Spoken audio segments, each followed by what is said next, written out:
Haleluya. Shalom Bapak Ibu, selamat pagi. Kita berjumpa lagi pagi ini. Pagi ini kita akan belajar lagi firman Tuhan. Sehingga Bapak Ibu di rumah pun akan diberkati tentunya. Mari kita siapkan hati, sikap hati yang benar sebelum kita benar-benar mendengar firman Tuhan. Mari kita berdoa. Bapa di surga, kami mohon jadikan pagi ini pagi yang penuh berkat bagi kami semua. Biarlah setiap firman yang kami dengar benar-benar menjadi penuntun hidup kami. Bukan hanya untuk kami renungkan, tapi untuk kami hidupi dalam keseharian kami. Terima kasih Tuhan, biarlah gerejamu yang ada di seluruh dunia, di mana kami boleh bersekutu, meskipun tidak secara fisik, tapi persekutuan kami tetap di dalam Tuhan. Kami percaya gerejamu akan semakin bertumbuh dalam segala cara, baik offline maupun online. Bahkan dalam cara online ini Tuhan, namamu sampai ke ujung bumi. Terima kasih Bapa. Sebentar kami mau mendengar firman Tuhan. Pakai mulut hamba-Mu untuk menyampaikan kebenaran ini. Dan berkati setiap yang mendengar. Cerahkan pikiran dan perasaan mereka. Buka hati dan pikiran mereka. Cerahi jiwa mereka. Agar mereka benar-benar menjiwai dan mengerti. Terima kasih Bapa, hanya dalam nama Tuhan Yesus kami berdoa dan mengucap syukur. Amin. Amin. Bapak Ibu sekalian, pagi ini kita akan belajar satu tema yang hendaknya menjadi pegangan hidup kita. Setiap nafas hidup kita harus mengerti konsep ini, mengerti kebenaran ini, bukan cuma teori. Ada satu istilah yang dalam bahasa teologi dikenal dengan coram Deo. Coram Deo ini artinya adalah in the presence of God, di hadirat Tuhan. Di hadirat Tuhan. Di hadapan Tuhan. Coram Deo. Arti harafiahnya adalah itu. Artinya kita hidup di hadapan Tuhan. Di hadirat Tuhan. Ya. Jadi hidup yang coram Deo itu yang bagaimana? Yaitu hidup yang seluruh hidupnya itu seperti begini loh, Bapak Ibu. Kalau seseorang sedang hidup di hadapan sang raja, bayangkan itu seperti apa? Tentu tidak berani posisinya sembarangan duduknya. Tentu dengan sikap hormat. Ini konsep yang benar-benar harus kita pahami. Kita hidup ini sebenarnya ada di hadapan sang raja. Bapak Ibu harus selalu ingat, tubuhmu bait Roh Kudus. Tubuh kita dijadikan bait Allah. Dulu ada bait Allah di Yerusalem. Berupa bangunan yang dibangun oleh Salomo mula-mula. Lalu direnovasi beberapa kali. Di zaman Yesus masih berdiri, megah. Menjadi kebanggaan Israel. Tapi kemudian tahun 70 Masehi dihancurkan oleh Kekaisaran Roma. Di bawah pimpinan Jenderal Titus. Mengapa Tuhan tidak membela bait Allah itu dihancurkan? Karena Tuhan ingin menjelaskan kepada kita, tubuhmu bait Roh Kudus, tubuhmu bait Allah. Sebab kalau manusia berorientasi kepada bangunan, ini tidak sesuai yang Tuhan inginkan. Bait Allah itu tubuh kita, di mana Tuhan hadir melalui Roh Kudus atau di dalam Roh Kudus. Bayangkan kalau kita ada di hadapan sang raja. Kita memanggil raja pun tidak berani sembarangan. Baginda raja yang mulia. Tentu demikian. Bayangkan bagaimana orang-orang percaya hari ini memanggil nama Yesus. Nama Tuhan Yesus. Bagaimana kita memperlakukan Tuhan Yesus sebagai Tuhan. Di mulut sebagai Tuhan, bagaimana doa kita isinya? Bagaimana kalau seseorang mengatakan, aku klaim janjimu Tuhan? Berani seseorang di hadapan sang raja klaim janji raja.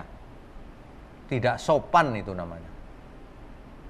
Kalau kita di hadapan sang raja ya kita tunduk, taat. Apa yang harus kulakukan baginda raja? Mestinya sama di hadapan Tuhan. Tuhan ada di hidupku. Iya Tuhan. Kan begitu harusnya sikap hati yang benar. Coram Deo itu artinya hidup di dalam hadirat Tuhan, di hadapan Tuhan. Minimal, selain itu minimal ada 3 poin sebenarnya. Coba Bapak Ibu catat baik-baik. Coram Deo itu apa sih? Yang pertama tadi sudah saya sebut, in the presence of God. Di dalam hadirat Tuhan. Yang kedua, under the authority of God. Hidup di bawah otoritas Tuhan. Hidup di bawah otoritas Tuhan, bukan otoritas diri sendiri. Di bawah kekuasaan Tuhan. Yang ketiga, hidup to the glory of God. Untuk kemuliaan Tuhan, hidup kita itu persembahkan bagi Tuhan. Itu namanya Coram Deo. Ya. Jadi ada banyak orang hidupnya tidak Coram Deo sebenarnya. Tapi saya berharap firman kebenaran di pagi ini menyadarkan kita semua bahwa hidup yang benar itu seperti itu. Bukan berharap begini, aku sudah selamat, sudah Kristen, nggak usah berbuat baik karena perbuatan baik tidak menyelamatkan. Nggak begitu. Kau hidup Coram Deo tidak? Apakah kita hidup di hadirat Tuhan atau tidak? Atau hidup suka-suka? Tidak ada itu yang begitu-begitu. Ditentukan selamatlah. Pasti selamatlah. Kalau orang tidak Coram Deo, dia tidak selamat. Kalau orang tidak mengasihi Tuhan, ia tidak selamat. Kalau orang tidak hormat pada Tuhan, ia tidak selamat. Kalau orang tidak taat kepada Tuhan, ia tidak selamat. Bahkan Tuhan Yesus sendiri yang bicara, yang berkata demikian. Kalau hidup kebenaranmu, kalau perbuatanmu, sifatmu, karaktermu, dikayosunemu tidak lebih benar dari dikayosunenya orang Farisi, perbuatannya orang Farisi, karakternya orang Farisi, kelakuannya orang Farisi, maka kamu tidak masuk kerajaan surga. Tuhan yang ngomong. Jadi kita semua harus berbuat baik. Bahkan bukan cuma baik, sempurna. Keselamatan bukan karena perbuatan baik, benar, tapi harus berbuat baik. Sebab keselamatan itu karena pertolongan Tuhan.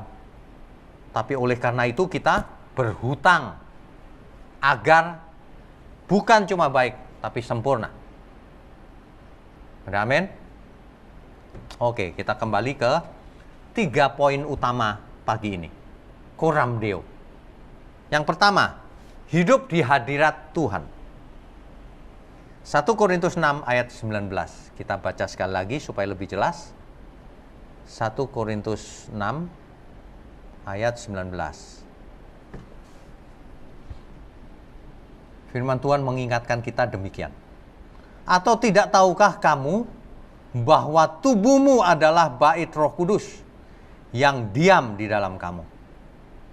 Roh Kudus yang kamu peroleh dari Allah, dan bahwa kamu bukan milik kamu sendiri. Sebab kamu telah dibeli dan harganya telah lunas dibayar. Karena itu muliakanlah Allah dengan tubuhmu. Kita kalau baca Alkitab harus lengkap loh. Dan benar cara bacanya. Coba kita baca perlahan-lahan.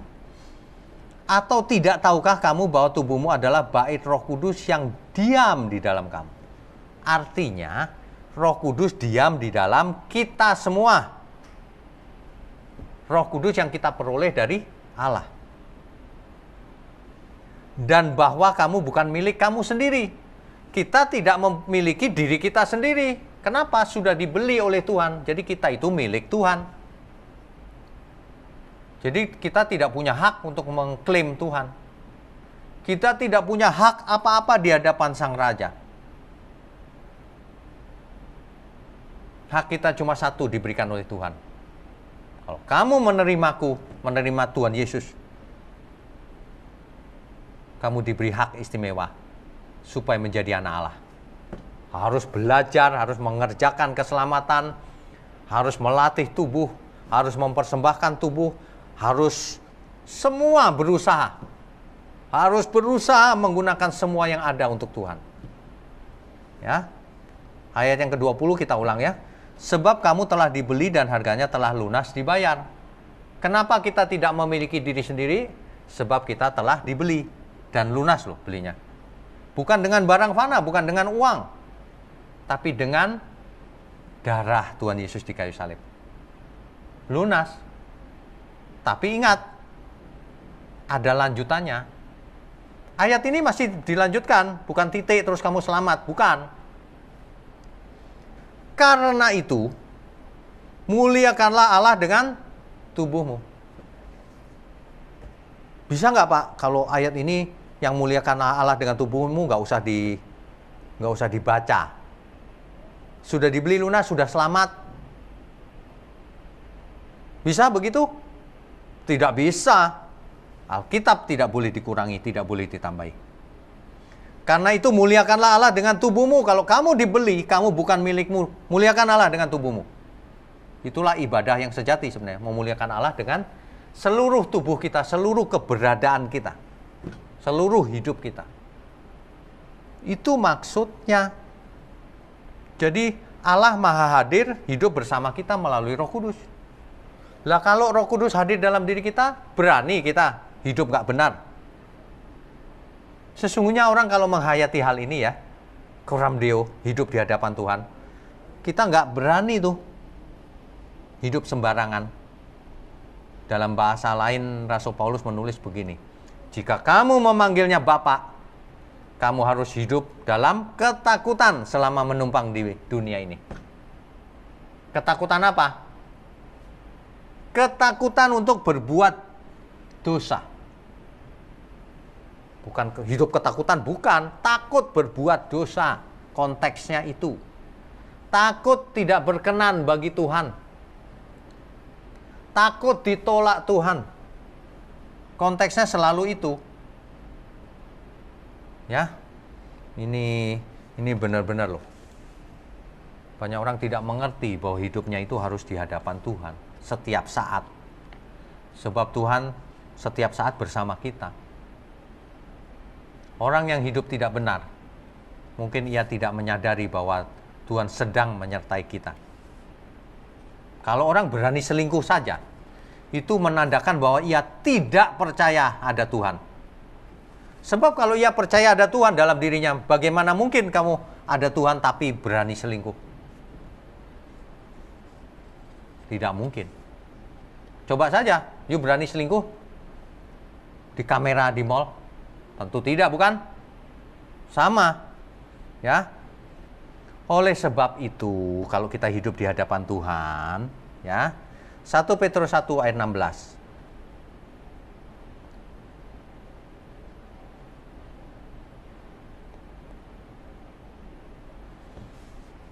Sebab ada tertulis, kuduslah kamu sebab aku kudus.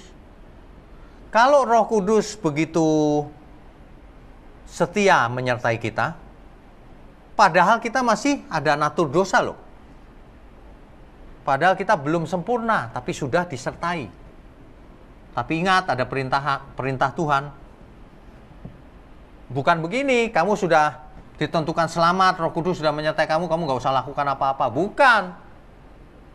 Kalau kamu sudah dipilih, artinya mendengar firman yang benar, diberi kesempatan. Dipilih itu artinya diberi kesempatan, bukan ditentukan selamat. Ditentukan supaya selamat, ayo kerjakan. Nah, sebab ada tertulis, kuduslah kamu sebab aku kudus. Siapa yang disuruh kudus di sini? Kamu itu kita semua.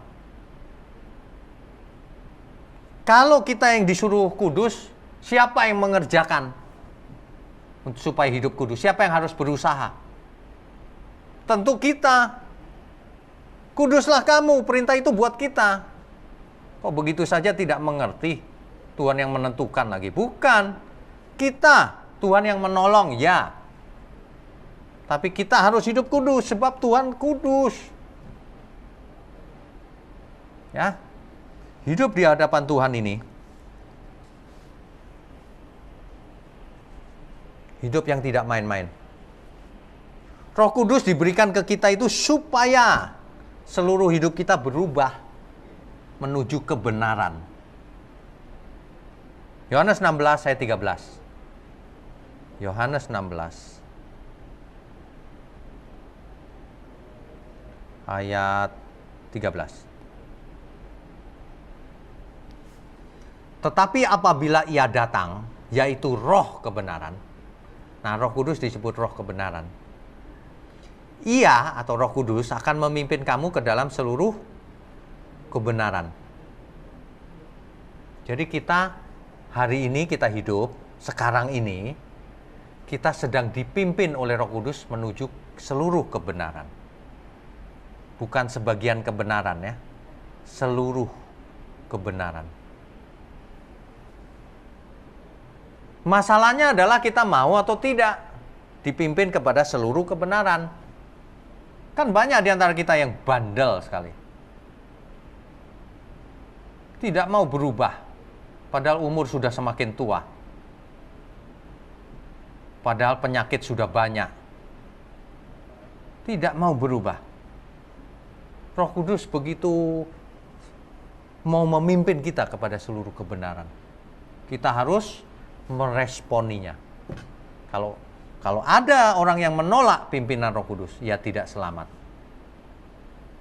Ya.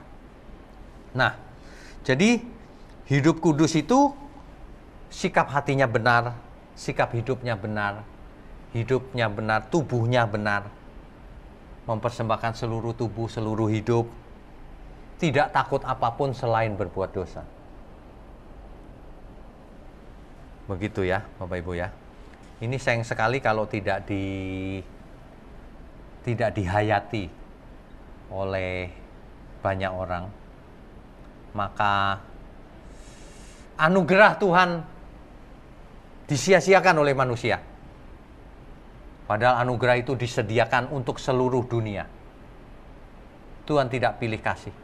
Tentu saja ada umat pilihan, ada yang bukan umat pilihan.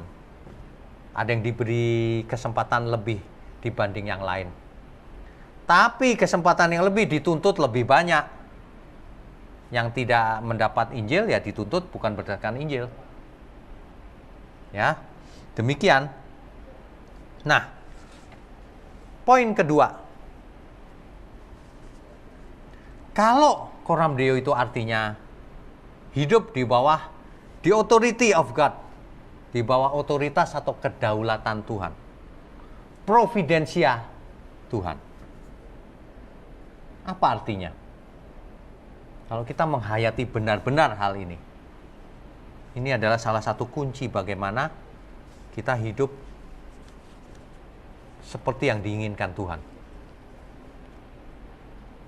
Yang pertama, kalau kita hidup menundukkan diri di bawah otoritasnya Tuhan, maka kita akan melakukan seluruh perintah Tuhan.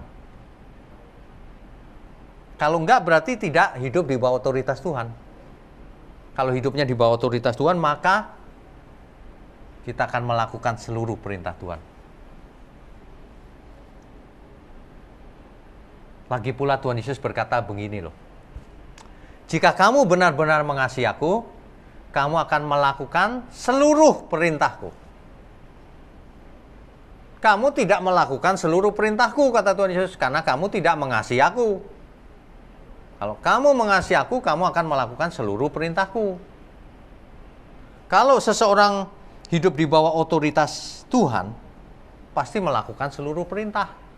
Dan itu adalah respon cintanya sama Tuhan. Respon kasihnya terhadap Tuhan. Karena Tuhan tidak ingin uang, tidak ingin apa-apa dari diri kita. Tuhan inginkan cinta kasih kita.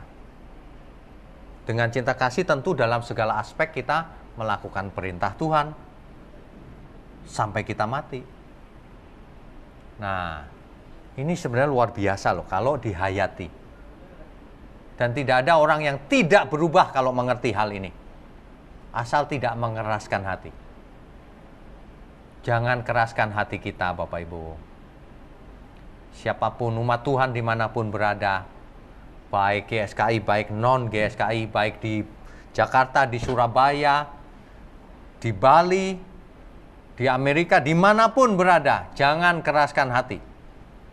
Sebab pada saatnya orang mengeraskan hati, makin dikeraskan sama Tuhan. Karena tidak mau bertobat, ada kondisi di mana seseorang menghujat Roh Kudus, maka dosanya tidak diampuni lagi. Itu sebenarnya mengeraskan hati sampai mati. Ya, oke. Jadi mengasihi Tuhan itu buktinya apa? Melakukan seluruh perintah Tuhan, melakukan seluruh keinginan Tuhan, melakukan seluruh kehendak Tuhan. Itu sebenarnya bukannya dengan mulut aku mengasihimu Tuhan, tapi dengan perbuatan nyata. Tuhan yang mengatakan demikian. Nanti dibaca sendiri Yohanes 14 ayat 23 dan 24. Itu hanya salah satu ayat contohnya. Ada di banyak ayat Tuhan mengatakan hal yang senada. Ya. Hidup di bawah otoritas Tuhan atau kedaulatan Tuhan.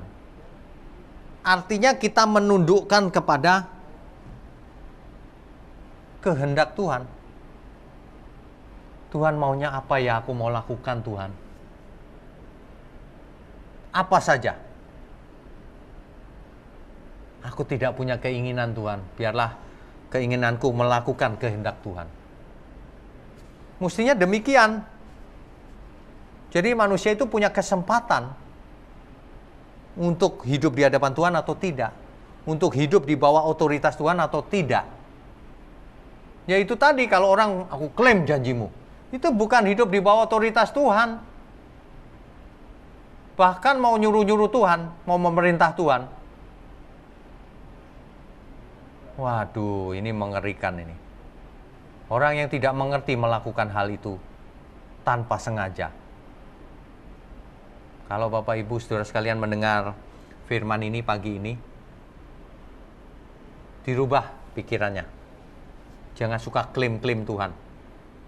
Tuhanlah yang berhak mengklaim kita.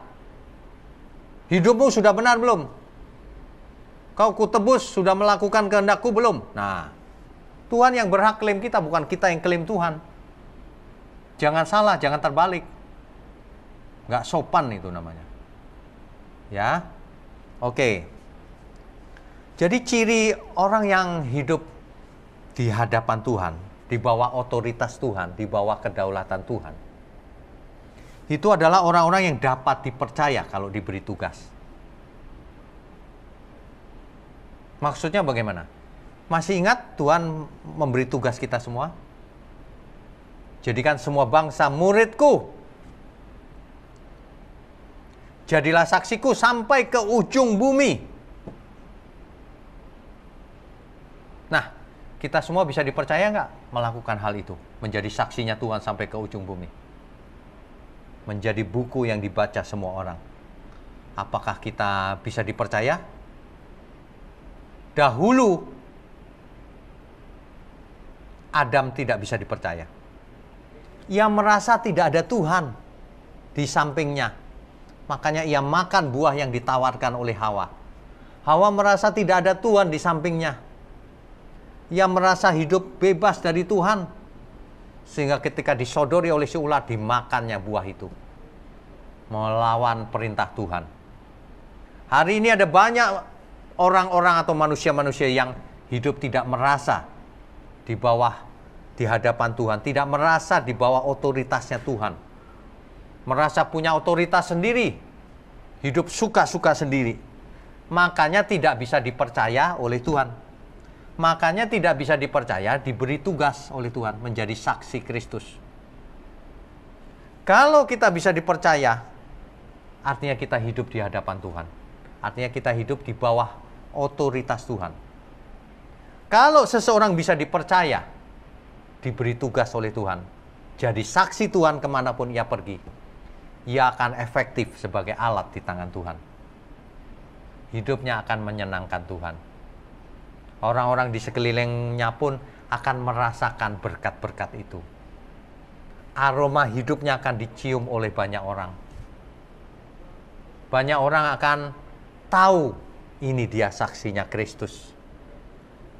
Melalui perbuatannya, melalui cara bicaranya, melalui hidupnya, melalui sikapnya terhadap mamon, melalui sikapnya terhadap sesama, melalui seluruh hidupnya.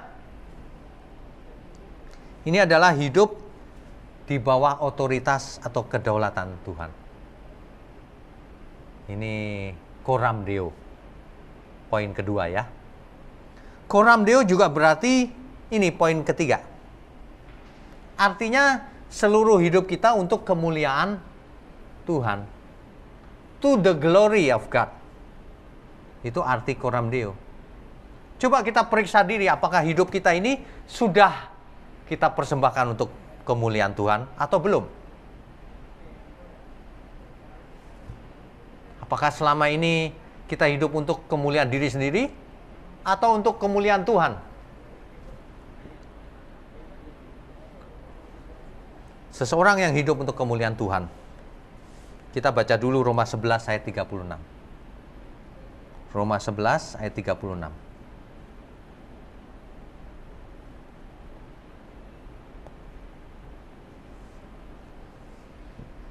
Semua kita perlu diingatkan kembali kebenaran yang satu ini. Saya bacakan ya. Sebab segala sesuatu adalah dari Dia, dari Tuhan. Dan oleh Dia, oleh Tuhan juga. Dan kepada Dia, bagi Tuhan. Bagi Dialah kemuliaan sampai selama-lamanya. Bagi Tuhanlah kemuliaan sampai selama-lamanya. Sebenarnya kalau kita sadar ya, bahwa hidup kita sekarang ini kan fana sementara. Hidup terus mati, dihakimi, masuk ke kekekalan. Mestinya fokus hidup kita bukan yang sekarang. Fokus yang sekarang pun untuk mempersiapkan kekekalan. Kan demikian. Jangan fokus pada sekarang melupakan kekekalan. Itu tidak masuk akal. Orang memfokuskan diri pada hal yang fana, tapi membuang kekekalan. Itu tidak masuk akal. Itu orang yang tidak berakal budi. Orang yang berakal budi, orang fokus sekarang itu untuk mempersiapkan masa depan, kekekalan. Makanya hidup coram Deo. Semua yang kita lakukan sekarang ini, yang fana ini, kita lakukan sebagai persembahan yang hidup bagi Tuhan. Artinya itu sebenarnya mempersiapkan kekekalan. Hidup bersama Tuhan. Bisa dipakai Tuhan. Bisa jadi perkakas di kerajaan surga. Ya, begitu harusnya. Inilah motivasi yang paling tinggi dalam diri manusia. Jadi kalau manusia hari ini belajar dari para motivator, kan biasanya didorong itu untuk memiliki semangat yang luar biasa. Tapi biasanya ujungnya cuma duit. Supaya passive income-nya banyak, supaya pendapatannya besar, ujungnya supaya bisa menikmati hidup, supaya bisa pensiun dini, menikmati hidup keliling dunia. Ujungnya untuk menikmati diri sendiri.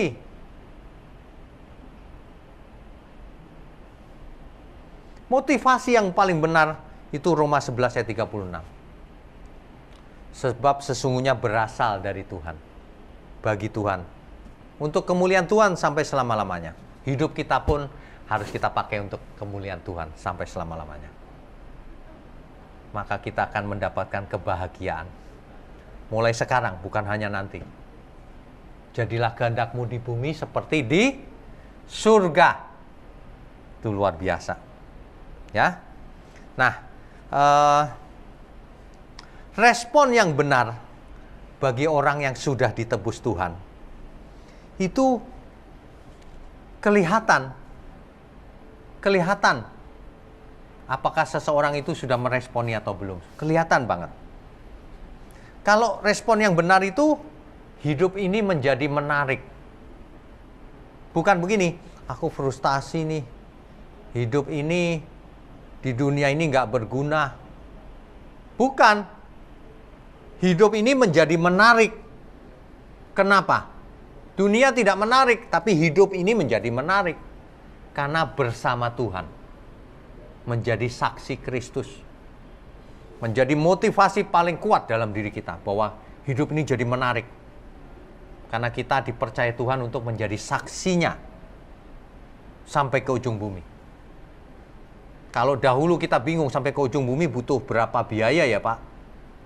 Hari ini pun sampai ke ujung bumi. Online. Melalui teknologi jaringan komputer sedunia global. Yaitu internet. Maka firman ini akan sampai ke ujung dunia dalam hitungan detik. Begitu disiarkan sudah sampai ke ujung dunia. Segala sesuatu mungkin Bapak Ibu. Hidup ini jadi menarik. Jadi kalau orang hidupnya nggak menarik, dia tidak mengerti bahwa hidup ini menarik bersama Tuhan. Dunia tidak terlalu menarik, begitu-begitu saja. Tapi hidup ini menarik. Hidup yang tidak menarik adalah hidup yang tidak bersama Tuhan. Ya, oke. Yang kedua, ingat, hidup kita ini milik Tuhan. Kalau kita milik Tuhan, perlu nggak kita ingatkan Tuhan, Tuhan, aku milik-Mu loh Tuhan. Lindungi aku, berkati aku. Tuhan Bapa yang baik. Sebelum kita minta pun Tuhan pasti sediakan. Kalau itu baik buat kita. Baik di sini konteksnya keselamatan. Kalau itu mendidik kita, pasti Tuhan berikan. Nah, kalau hidup kita coram Deo dalam arti semuanya untuk kemuliaan Tuhan, to the glory of God, maka kita tidak takut mati untuk Tuhan. Ya, kita tidak akan takut lagi mati untuk Tuhan. Jadi, kalau kita hidup untuk kemuliaan Tuhan, berapa banyak kita mau persembahkan untuk Tuhan? Tentu saja seluruh hidup kita. Artinya apa? Artinya kita maksimalkan hidup kita. Kita belajar, kalau masih sekolah yang hebat. Belajar yang hebat. Kalau sudah tidak sekolah, bekerja yang hebat. Yang berprestasi. Lakukan semuanya untuk Tuhan. Kalau berkeluarga, berkeluargalah yang hebat. Jadikan keluarga sebagai saksinya Tuhan. Kalau kita melakukan bisnisnya untuk Tuhan. Semuanya untuk Tuhan. Apakah kita sudah seperti itu? Lagi-lagi kita harus bertanya pada diri sendiri. Apakah aku sudah cukup berusaha? Belajar. Bekerja keras. Tapi nggak ada yang mau sama aku, Pak. Aku mau sih kerja. Ya karena nggak belajar selama ini. Memangnya kerjaan bisa diberikan secara cuma-cuma. Ingat, hukumnya tabur tuai. Nggak belajar mau bisa, ya nggak bisa, harus belajar. Nggak bisa apa-apa mau kerja. Jadi ini jadi itu, ya nggak bisa. Harus mau belajar. Karakter nggak jujur. Bagaimana orang mau rekrut? Saudara, karakter nggak bagus. keahlian nggak ada. Terus bagaimana?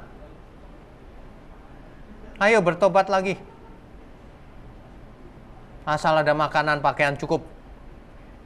Kalau sudah dulu nggak belajar, sudah kesulitan ekonomi dan sebagainya, tidak punya keahlian, hari ini tidak usah macam-macam, asal ada makanan dan pakaian cukup.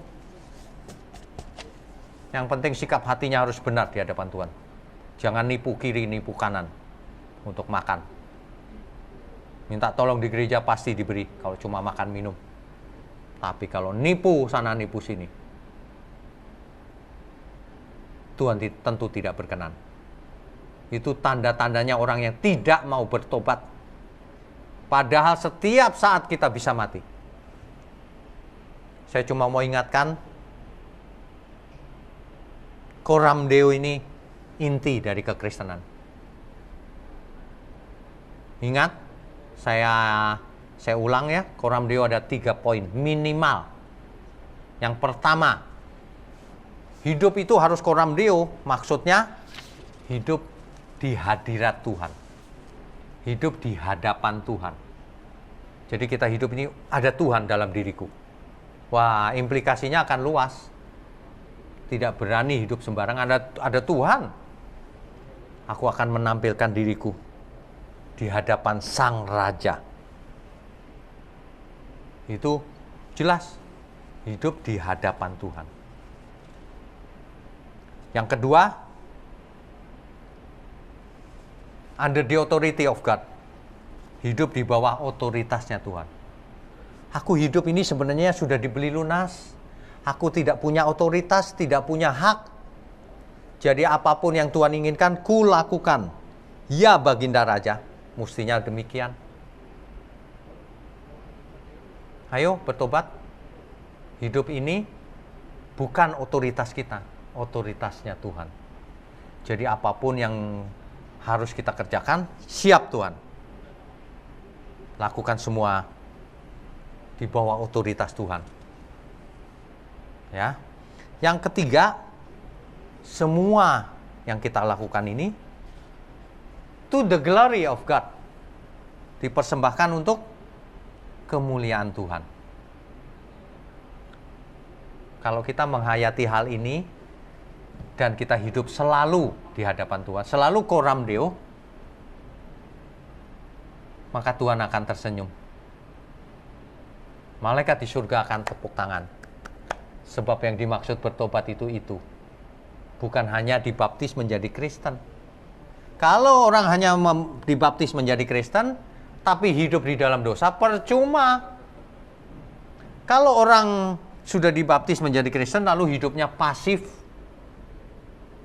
berpikir bahwa sudah selamat setelah jadi Kristen, nggak perlu berbuat baik, nggak perlu berusaha, nggak perlu belajar, nggak perlu dididik,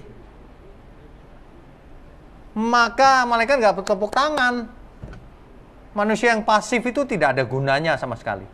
Tidak bisa menjadi saksi Kristus.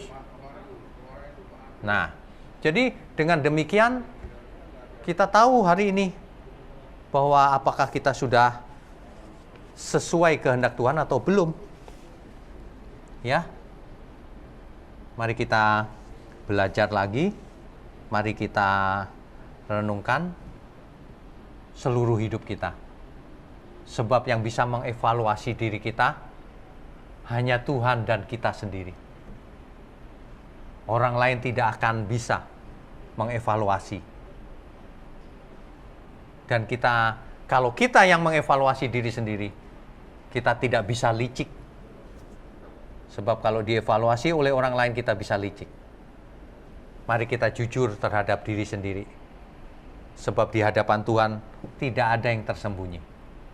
Kita akan tahu persis apakah hidup kita sebenarnya sudah menyenangkan hati Tuhan atau belum. Ya. Kita harus sudah bertobat. Terutama kalau kita sudah berumur, sudah mulai tua. Kapan lagi kalau tidak sekarang kita bertobat? Ya. Bapak Ibu sekalian, jemaat GSKI Pantai Indah Kapuk, umat Tuhan dimanapun berada, kiranya firman Tuhan pagi ini mengubah kita semua. Saya percaya firman Tuhan berkuasa mengubah kita semua. Asal kita mau diubah. Jadi kuncinya itu Tuhan sudah berikan semuanya. Sekarang tinggal satu, kuncinya di tangan kita. Apakah kita mau berubah atau tidak? Apakah kita mau bertobat atau tidak? Sekarang kuncinya ada di tangan kita. Amin, Bapak Ibu. Amin. Saya percaya pagi ini akan menjadi pagi yang penuh berkat bagi kita semua. Sebelum kita sudahi, Bapak Ibu sekalian, kita belum tahu kapan kita akan mulai secara fisik bertemu, tetapi pastikan Bapak Ibu semua atau umat Tuhan dimanapun berada sampai ke ujung bumi mengikuti firman Tuhan yang kita siarkan ini secara online. Karena firman Tuhan berkuasa disampaikan oleh siapapun, asal pengertiannya benar. Mari kita angkat tangan kita pagi ini. Bapa di surga, terima kasih untuk firman-Mu. Kami sungguh beruntung kalau boleh menjadi umat pilihan Tuhan. Kami pagi ini belajar bagaimana hidup di hadapan Tuhan. Hidup di bawah otoritas Tuhan dan hidup untuk kemuliaan Tuhan. Terima kasih Bapa. Kami mau sudahi pertemuan ini dan kami percaya berkat Tuhan turun atas kami. Baik berkat jasmani maupun berkat rohani. Terima kasih Bapa, hanya di dalam nama Tuhan Yesus Kristus kami berdoa dan mengucap syukur. Hosana, haleluya. Semua yang percaya katakan amin. Amin Bapak Ibu. Sampai jumpa lagi. Selamat hari Minggu. Saudara sekalian, bicara soal kebenaran, setiap orang merasa benar. Makanya semua kecap di nomor satu kan. Ada orang yang mengatakan saya paling benar, ini paling benar, itu paling benar. Mana sebenarnya yang paling benar? Oleh sebab itu hadiri seminar 7 natur kebenaran dan aplikasinya. Seminar ini wajib dihadiri oleh para teolog, apologet, pengkhotbah, bahkan oleh para jemaat sendiri. Agar kita bisa membedakan manakah yang benar, manakah yang salah. Inilah alat uji kebenaran yang sangat objektif dan alkitabiah. Pastikan saudara ikut dan ajak seluruh saudara dan sahabat-sahabat. Bapak-bapak dan ibu-ibu yang terkasih dimanapun berada, yuk kita belajar pelajaran Alkitab bersama secara online. Setiap hari Rabu jam 7 malam bersama pendeta Bapak Wignio Tanto secara online, bisa melalui Zoom. Tetapi kita harus mendaftarkan dulu ke nomor berikut ini. Selamat bergabung dan Tuhan Yesus memberkati.